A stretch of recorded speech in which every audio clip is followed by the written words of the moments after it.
Wednesday night basketball with NBA on 2K Sports. Glad to have you join us. With my partner, Clark Kellogg, this is Kevin Harlan calling all the action. Just a single game here at home. After this one, it's back on the road for the Spurs. They enter a difficult part of the schedule, Clark, with a lot of road games to deal with. The question will be whether they can face the adversity head on and power through it.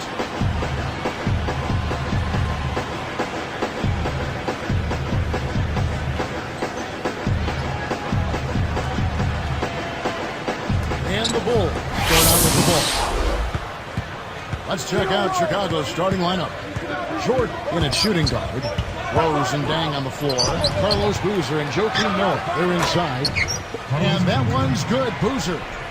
Derrick Rose, the Chicago native, so gifted, and he's only, Clark, getting better every game. Yeah, he really is, Kevin. He improved his field goal percentage and his three-point percentage last season, while also carrying more of a night-to-night scoring load. I mean, his field goal percentage is very good at 49% for a point guard.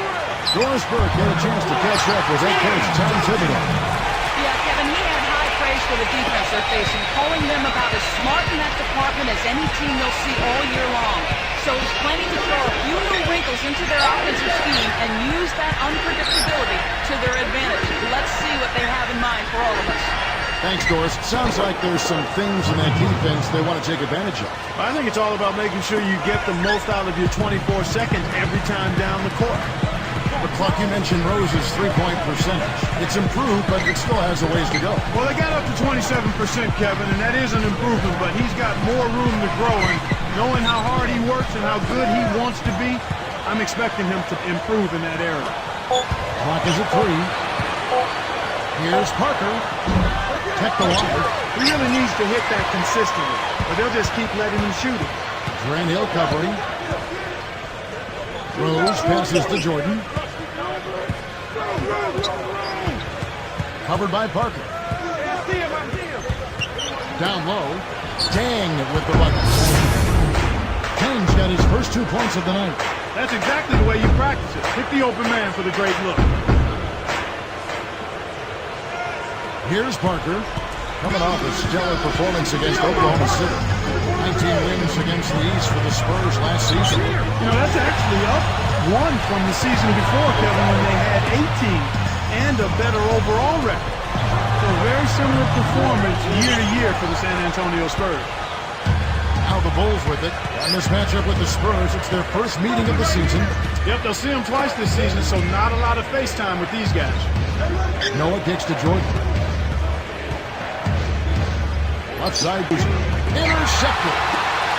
Not a fast start here for the Spurs. 4-point game. They want to keep rolling here following the win against the Thunder. You look at where they really impacted the flow in this one, and it was in getting a hold of the loose ball and taking advantage of the lack of ball control at the other end of the court. He hits both from the stripe. And the people do like to see these interconference battles. I agree with you, Kevin. Definitely in some sports you don't get to play all the other teams on your home court, so the fans love coming out for these. Now here's Jordan. Rose, covered by Parker. Outside Rose. Hill corrals the miss inside. San Antonio trailing here. Goes up. Strong finish to throw it down, and he'll go to the line for one more. They get Lou all down. That was vicious. I mean, real vicious. He hung on the rim just to say, you realize this is my basket, don't you? That is a nice finishing touch, Clark. You think he bent the rim there, Kevin? I think he did, sure. Look at it. Now here's Rose. Boozer. DeJuan Blair grabs the miss. Great defense there. Challenged the path of the shooter, which and slam down home. Another look on the Sprite slam cam.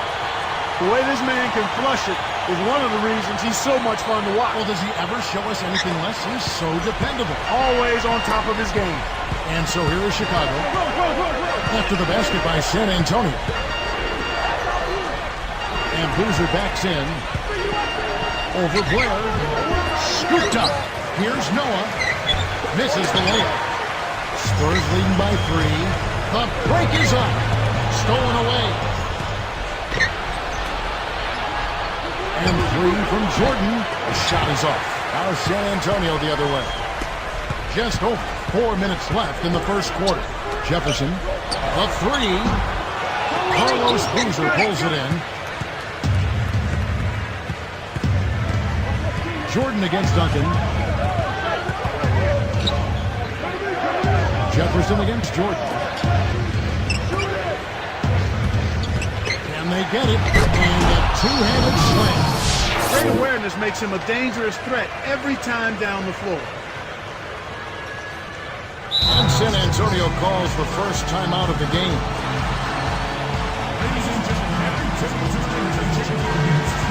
Here we are in November, and let's see how things are going out east in the early season. You look at Chicago. They're in second, looking to take over the first one. And checking out Chicago, tied up with them. And the Spurs are going to change here. Tipped. All alone. And he finishes with a one-handed dunk.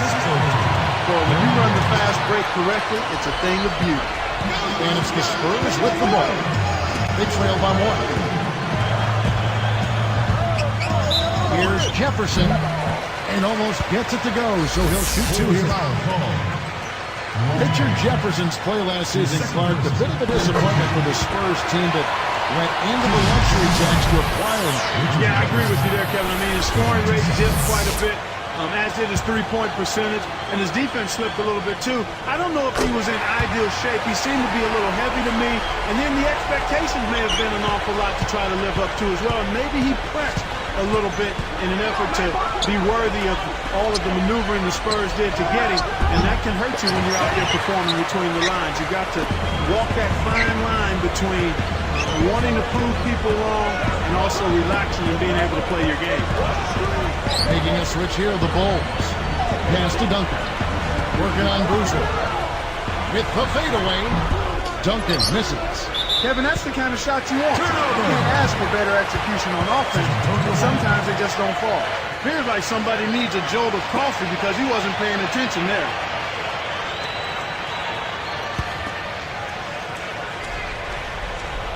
San Antonio leading.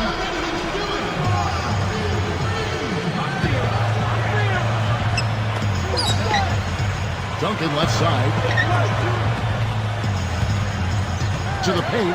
Here's Blair. And down hard. Does he make it look easy or what, partner? Trust me, that's not easy. Oh, I know it. I think he could climb over the backboard if he wanted to. Here's Rose. After the basket by San Antonio. And now our sideline reporter, Doris Burke, has some info for us. Doris, take it away. Well, guys, Carlos Boozer and the Chicago Bulls, you talk about a hand-in-glove fit. The Bulls have been in need of low-post scoring threat for years, and that's Boozer's specialty. Adding his bulk and rebounding alongside the length and activity of Joakim Noah has given this team an imposing front line. Boozer said, "This is a perfect fit. The San Antonio offense comes in first, and I'm happy to be here. Guys, the fans are happy as well." He has some key acquisitions and reason for optimism in Chicago. Thanks, Doris. From everything you hear, Clark, the Bulls players have a good locker room, great chemistry. Guys really get along. Yeah, it seems like that, Kevin, and that's always what you're looking for, the intangibles. Guys that want to play together, want to be together, and that have each other's back. And the first one, Carlos Boozer, another one of those guys you see he went in the second round of the draft, and you ask yourself, how in the world did that happen? Yeah, you do sometimes when you think back to that, but you know what? He looked like an undersized center in college. Was hurt a little bit while there, so that explains perhaps why he ended up being the second-round draft pick. Looking at who's out there now for the Spurs. Splitters checked in for Blair. Hill comes in for Richard Jefferson. And Tony Parker subbed in for Garrett Temple. That one is off.